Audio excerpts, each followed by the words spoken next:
One of the thrills we have as alumni when we come back to Augsburg College is to know by what we see and hear among the present generation of students that Augsburg will be really distinguished in years to come through graduates who are now part of the student body.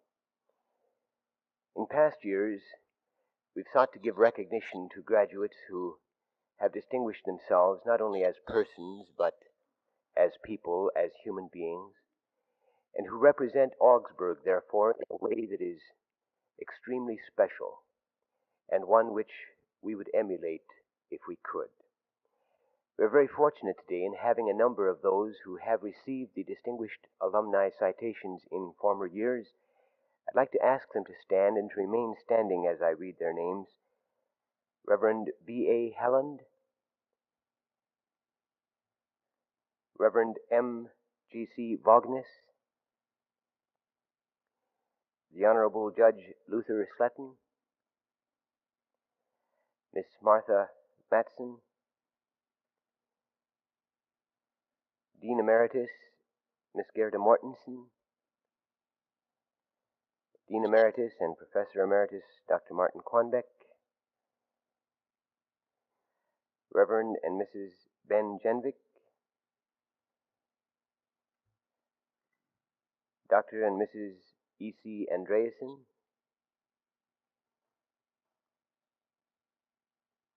Mr. and Mrs. Ozzie Udall, Reverend Marius Dixon,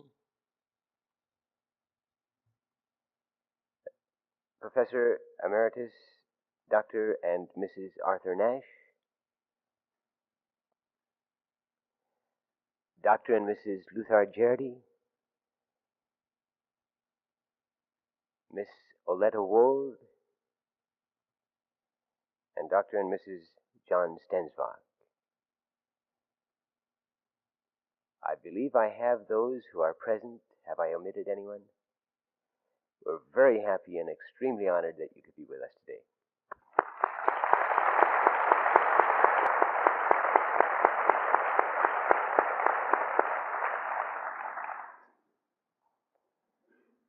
I should now like to present President Oscar Anderson, who represents for us all the leadership of this school, a leadership which must be, in a way, very burdensome in these times, but one which we are very happy to have shouldered by him, Dr. Oscar Anderson.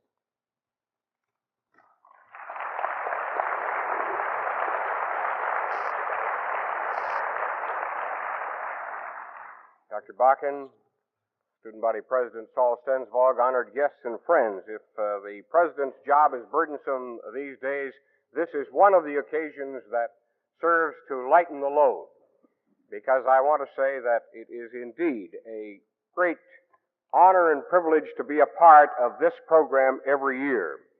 And I can say honestly that it is always a high point in the year when we can have this kind of a convocation. I think I should introduce to you the man who is chairing this meeting.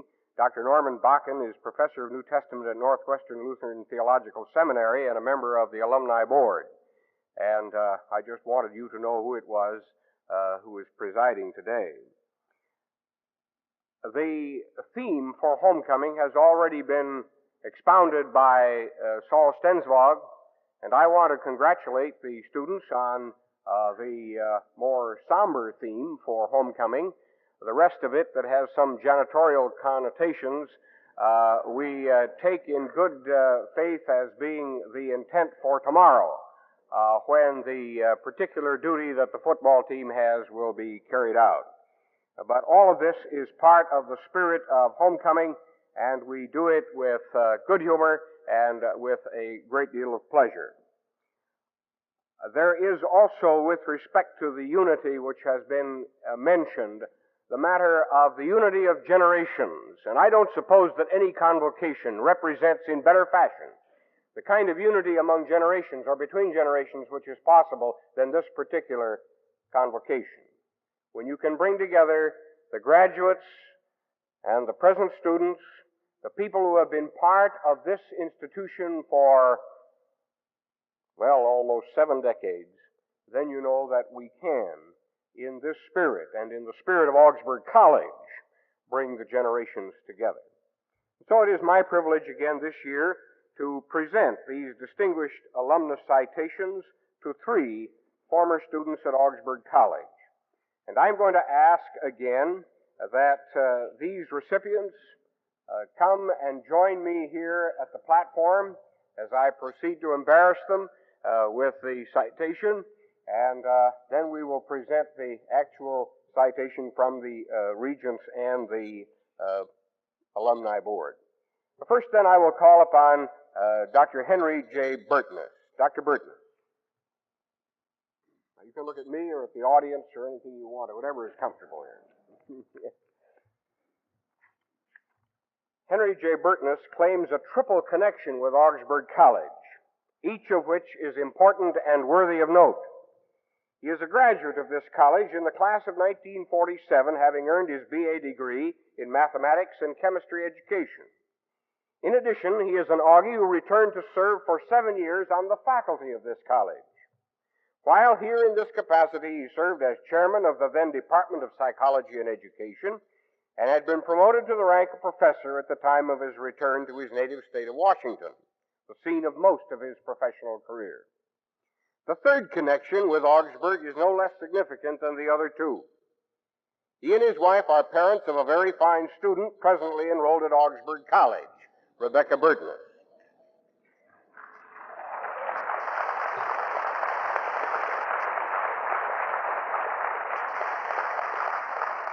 You have underscored my next remark. One is tempted to point out that of 3 questions, did you graduate from Augsburg, have you taught at Augsburg, or will you send your son or daughter to Augsburg? An affirmative answer to the last one is probably the most important.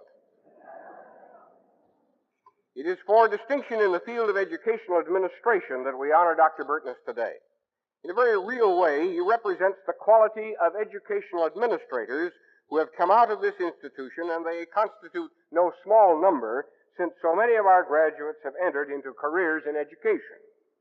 His educational credentials are highly acceptable, including an MA and a PhD in educational psychology and administration from the University of Minnesota. His experience as a high school teacher, college teacher, psychologist, program director, consultant, and city school system administrator is impressive.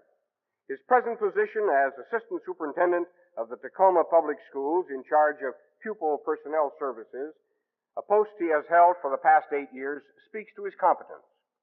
The writing he has done, the professional associations he has served as member and officer, the awards he has received, and the service he has rendered school, state, and church, the representation in his field in the state of Washington and across the nation, combine to further support his right to distinction as a worthy alumnus of Augsburg College.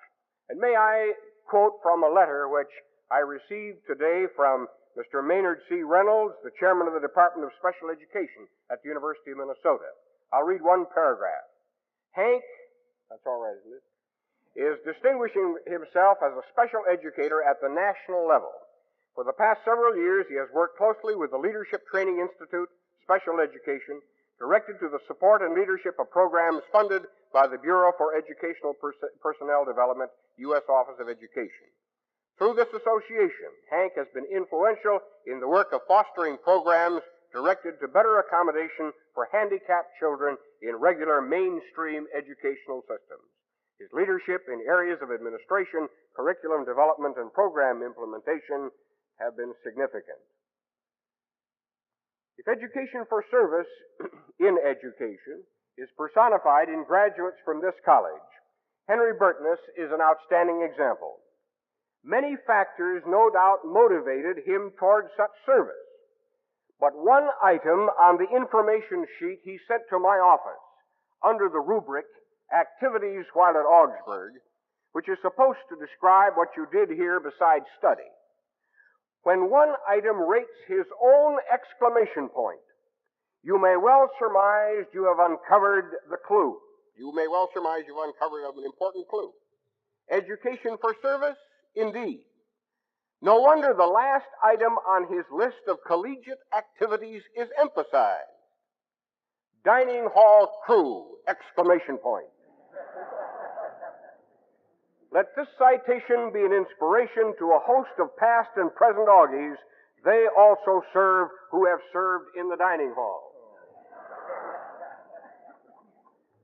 I am very pleased to present this distinguished alumnus citation to Henry Burtness on nomination of the Board of Regents and the Alumni Association of Augsburg College in grateful recognition of dedicated service and outstanding leadership which have notably exemplified the ideals of Augsburg as an institution of Christian higher education in America.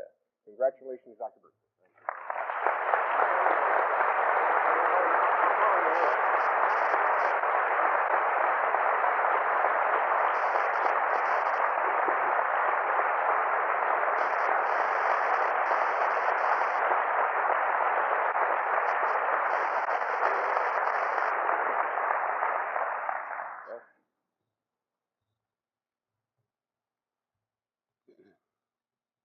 Lester G. Johnson's career as a hospital administrator is a unique illustration of what sometimes happens because one attends a college such as Augsburg in a metropolitan community. A distinct advantage for our students is the fact that employment opportunities are much more numerous in our urban setting, which can mean the difference between a college education or no college education. Les Johnson came to Augsburg during the Great Depression. I use the adjective because it is more severe, really, than the one we're trying to freeze our way out of today. You know the difference between a recession and a depression. The recession is when you lose your job. The depression is when I lose mine.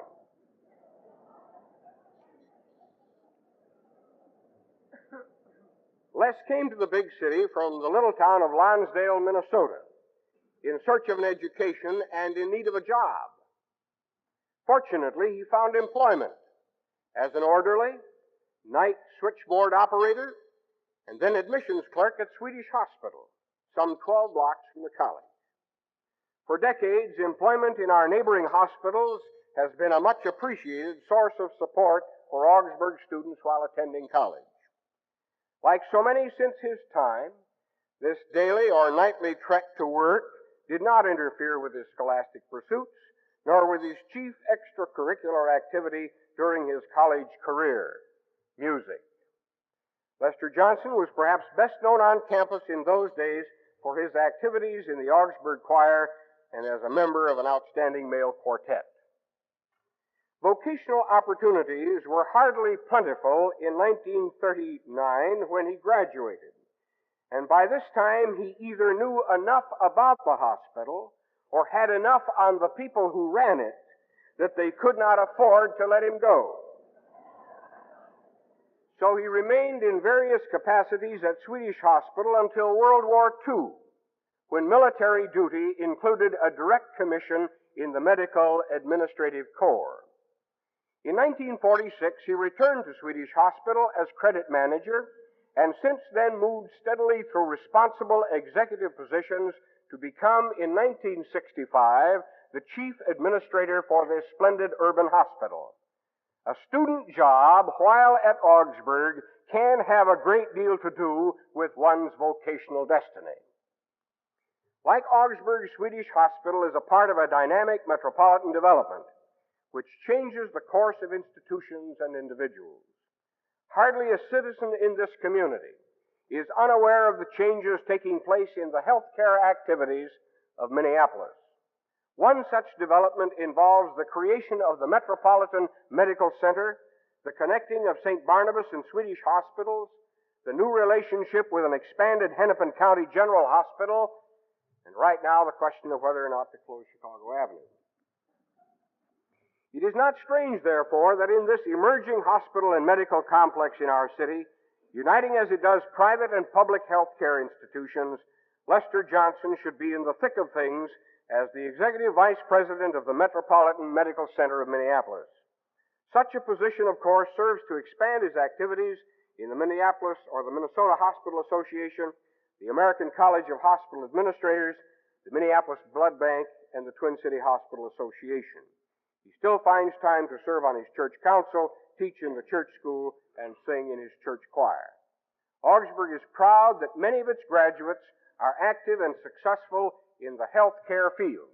And this citation to Lester G. Johnson is indication that this pride is indeed justified. Congratulations to you, Lester, on this citation.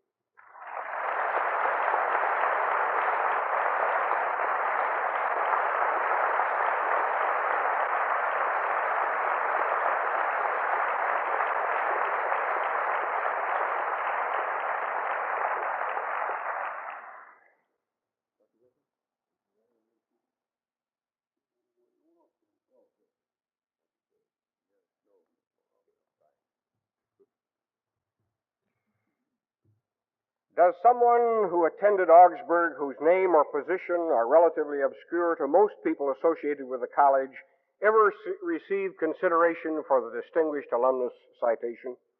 In other words, are only the so-called famous or supposedly successful or quite well-known considered to be distinguished alumni? This question plagues those charged with making the annual selection of persons to receive this citation by alumni and regents.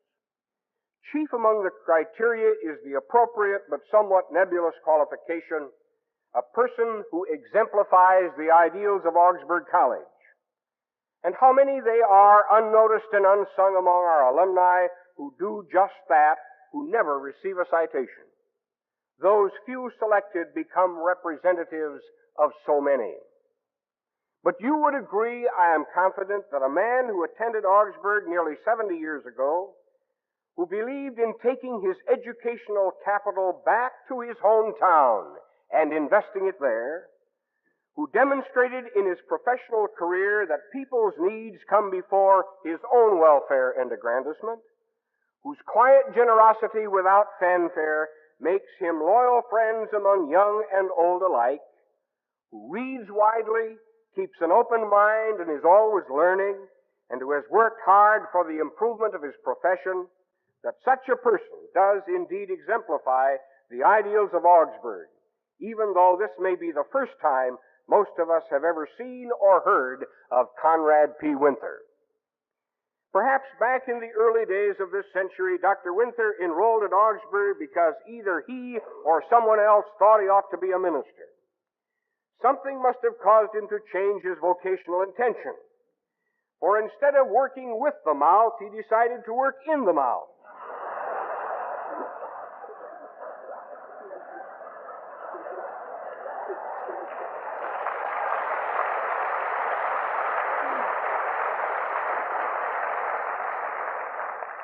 And he became a dentist instead of a preacher. Had he graduated from Augsburg, his class would have been '06. But his professional preparation took him to the University of Minnesota, where he received a Doctor of Dental Surgery degree in 1906.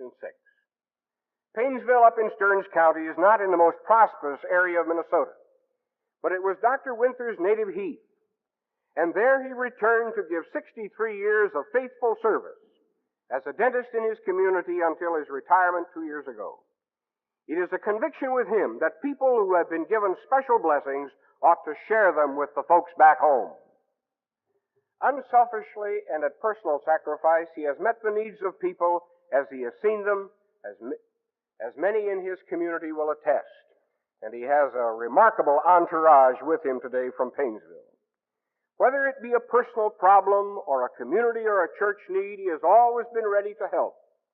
A recent gift of a beautiful island on Lake Coronis to the crippled children's Camp Courage, so that the handicapped could enjoy the pleasures of overnight camping, is an example.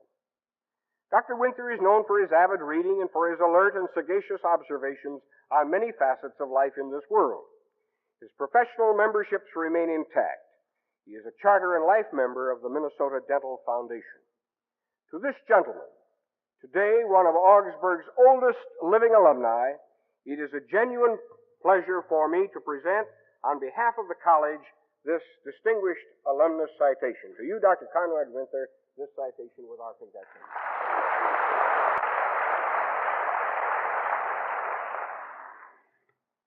And now we enjoy, perhaps those who have to make the responses don't too often enjoy this, but we do really enjoy hearing a brief word from each of the recipients of these citations.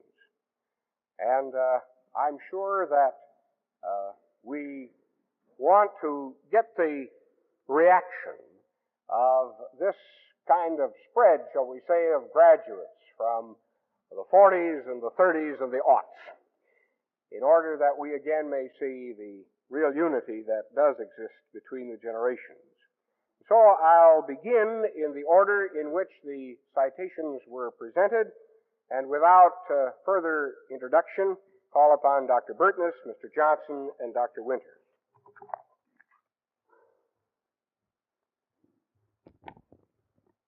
The president talked about a spread.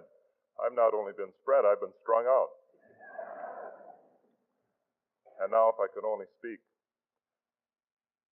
I am very grateful, and I'm very nervous, and I'm not much at peace right now. But Augsburg, to me, has been people. Augsburg has been an individual who is so well put together himself that he can give to other people, that he can care, and that he just doesn't sit there with his care. He acts on it, and he contributes. While we were at Augsburg, both as students and also teaching or trying to teach, we had many good friends, and some of these were theologians, would-be theologians, and theological students. They tried to teach me many things with great difficulty. But one of the things that I did learn from them was that when you get up to speak, organize yourself a little bit. That's also been very difficult for me.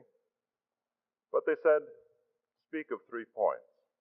So there are 3 points, very brief points that are close to my heart.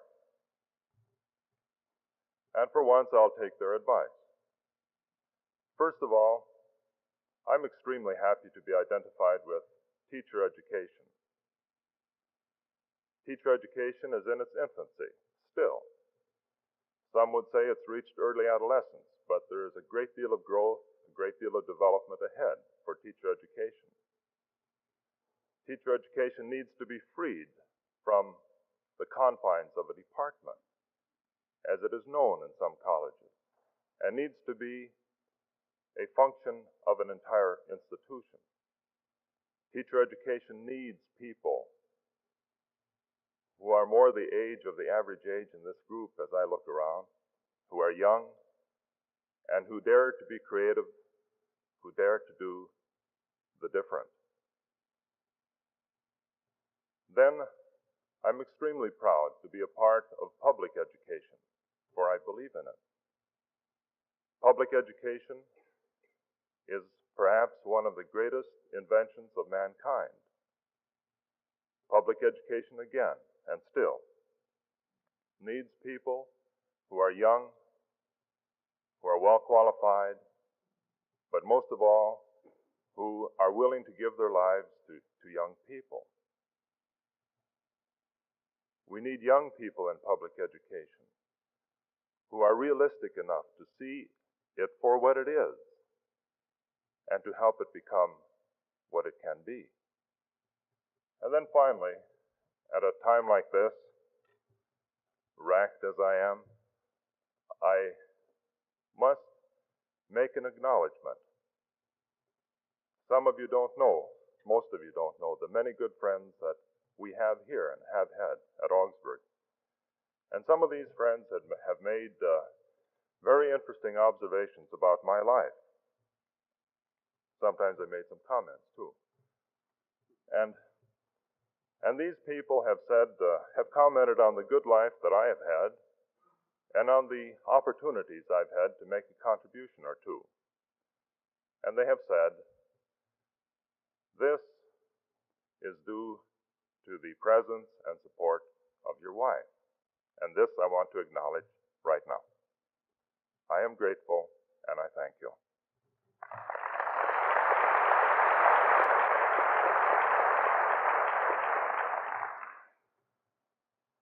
I'm completely overwhelmed by the honor that has been bestowed upon me, and it's my real pleasure to accept this honor and to become a member of this very distinguished group of alumni who have received this award.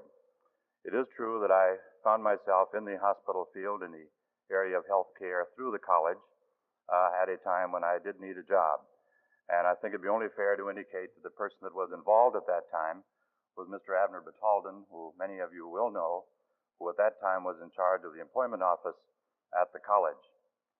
I do believe that there is a real connection between a healthcare institution and a college, an institution of education such as this is.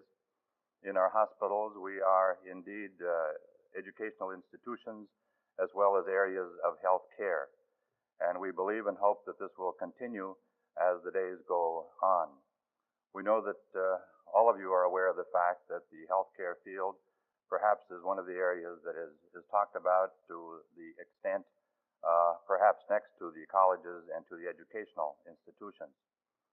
So it is my real pleasure to have the association, to have had the association with Augsburg, and to be identified with Augsburg, and to be identified in a healthcare field. So I extend my appreciation to Dr. Anderson, the Board of Regents, for this great honor. Thank you.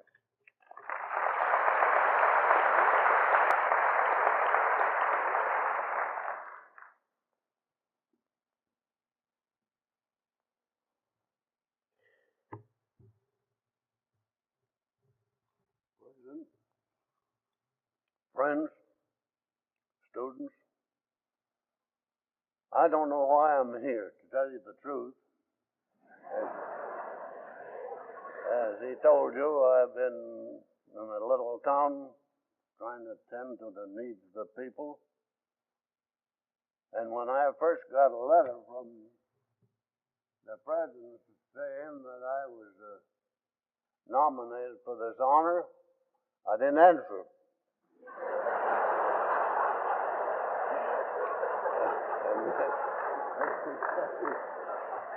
I've got a follow-up letter,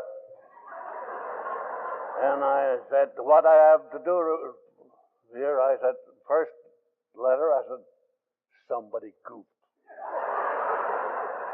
And when I got the second letter, I said, now what'll I do to get him off my back? So I had this.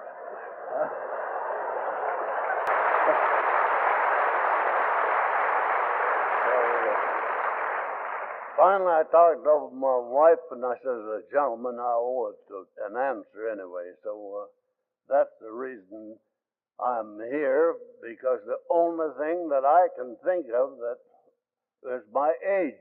I haven't done anything for the college in special, but I guess they're back to where they honor old age. That's the reason I think I got this nomination, as far as that's concerned. Now, while I'm here, goof or not, I want to thank everybody that had something to do with giving me this honor, because October the 22nd will be one of the days in my life that I'll remember. And I'm 86 years old, so I make that promise. I don't have so many to remember. I think I can take care of that. But the idea there, I've had a lot of young people ask me, why did you start going to school 70 years ago? Well, I said, for the same reason as you did. Or should, anyway, selfishness. I thought I could better myself. In those days, they had one slogan, there's room on top. That was everyday slang to tell. If you complained, well, go to room on top. They didn't tell you how long your spikes had to be to stay on top. But they got by with it. Then I heard this, what we have, radio, magazine, never better yourself.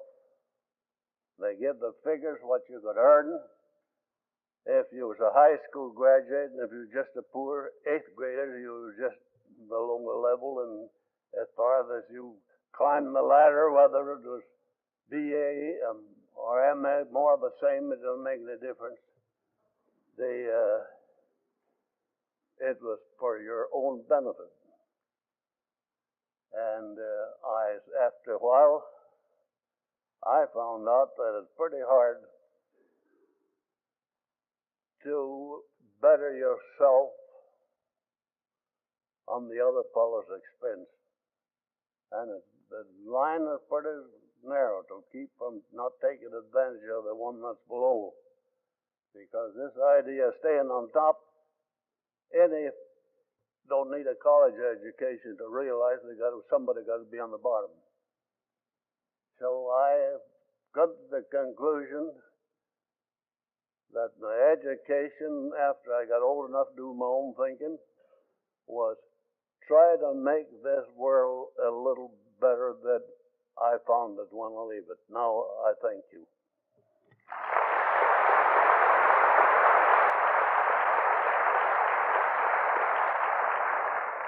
Dr. Winther, the applause indicates something that I have believed for a long time, that the smallest generation gap is between the 18-year-olds and the 80-year-olds. I firmly believe that. Dr. Winther told me before we came in here that when he was at Augsburg, you didn't even breathe coeducation in the hall. And now he sat here and looked at these lovely ladies up here and thought coeducation is a good idea. But I think we want to acknowledge the wives of these men, and I'm going to ask that Mrs. Burtness and Mrs. Johnson and Mrs. Winther stand up and take as much applause as you gave these men. Will you stand up, please?